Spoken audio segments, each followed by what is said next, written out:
Bacaan Harian Katolik 17 Agustus 2026, Hari Raya Kemerdekaan Republik Indonesia. Marilah berdoa dalam nama Bapa dan Putra dan Roh Kudus. Amin. Allah yang berbelas kasih, sabda-Mu adalah terang dan pelita hidup kami. Utuslah Roh Kudus-Mu untuk membuka telinga, hati dan budi kami untuk mendengarkan dan memahami sabda-Mu. Doronglah kehendak dan tekad kami untuk mengamalkan sabda-Mu dalam hidup dan perutusan kami sehari-hari. Amin.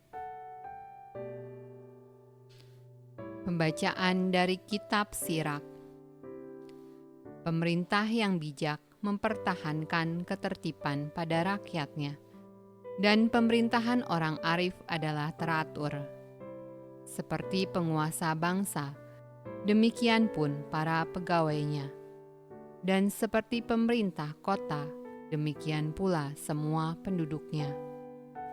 Raja yang tidak terdidik membinasakan rakyatnya, tetapi sebuah kota sejahtera berkat kearifan para pembesarnya. Di dalam tangan Tuhan terletak kuasa atas bumi, dan pada waktunya Ia mengangkat orang yang serasi atasnya.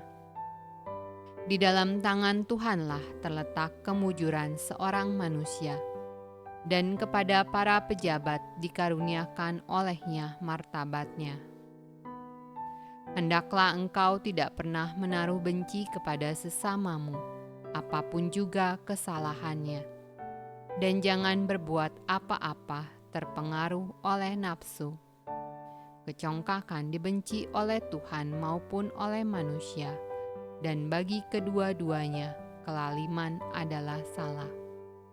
Pemerintahan beralih dari bangsa yang satu kepada bangsa yang lain akibat kelaliman, kekerasan, dan uang. Mazmur tanggapan dari Kitab Mazmur. Mazmur Daud. Aku hendak menyanyikan kasih setia dan hukum. Aku hendak bermazmur bagimu, ya Tuhan. Aku hendak memperhatikan hidup yang tidak bercela. Aku hendak hidup dalam ketulusan hatiku di dalam rumahku. Tiada ku taruh di depan mataku perkara dursila. Perbuatan murtad aku benci, itu takkan melekat padaku. Mataku tertuju kepada orang-orang yang setiawan di negeri, supaya mereka diam bersama-sama dengan aku. Orang yang hidup dengan cara yang tak bercela akan melayani aku. Orang yang melakukan tipu daya tidak akan diam di dalam rumahku. Orang yang berbicara dusta tidak akan tegak di depan mataku.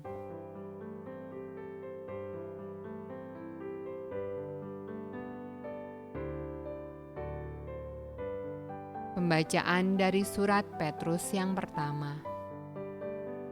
Tunduklah karena Allah kepada semua lembaga manusia, baik kepada raja sebagai pemegang kekuasaan yang tertinggi, maupun kepada wali-wali yang diutusnya untuk menghukum orang-orang yang berbuat jahat dan menghormati orang-orang yang berbuat baik.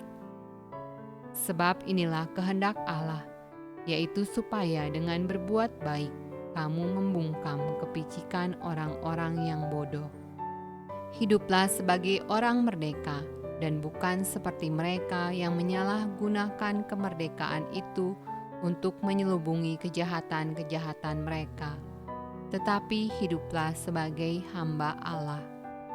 Hormatilah semua orang, kasihilah saudara-saudaramu, takutlah akan Allah, hormatilah raja. Pembacaan dari Injil Matius. Kemudian pergilah orang-orang Farisi. Mereka berunding bagaimana mereka dapat menjerat Yesus dengan suatu pertanyaan. Mereka menyuruh murid-murid mereka bersama-sama orang Herodian bertanya kepadanya, "Guru, kami tahu engkau adalah seorang yang jujur dan dengan jujur mengajar jalan Allah, dan engkau tidak takut kepada siapapun juga, sebab engkau tidak mencari muka. Katakanlah kepada kami pendapatmu, apakah diperbolehkan membayar pajak kepada kaisar atau tidak? Tetapi Yesus mengetahui kejahatan hati mereka itu, lalu berkata, "Mengapa kamu mencobai aku, hai orang-orang munafik? Tunjukkanlah kepadaku mata uang untuk pajak itu." Mereka membawa suatu dinar kepadanya. Maka ia bertanya kepada mereka, "Gambar dan tulisan siapakah ini?" Jawab mereka, "Gambar dan tulisan Kaisar." Lalu kata Yesus kepada mereka, "Berikanlah kepada Kaisar apa yang wajib kamu berikan kepada Kaisar, dan kepada Allah apa yang wajib kamu berikan kepada Allah." Demikianlah sabda Allah. Terpujilah Kristus. Dalam nama Bapa dan Putra dan Roh Kudus. Amin.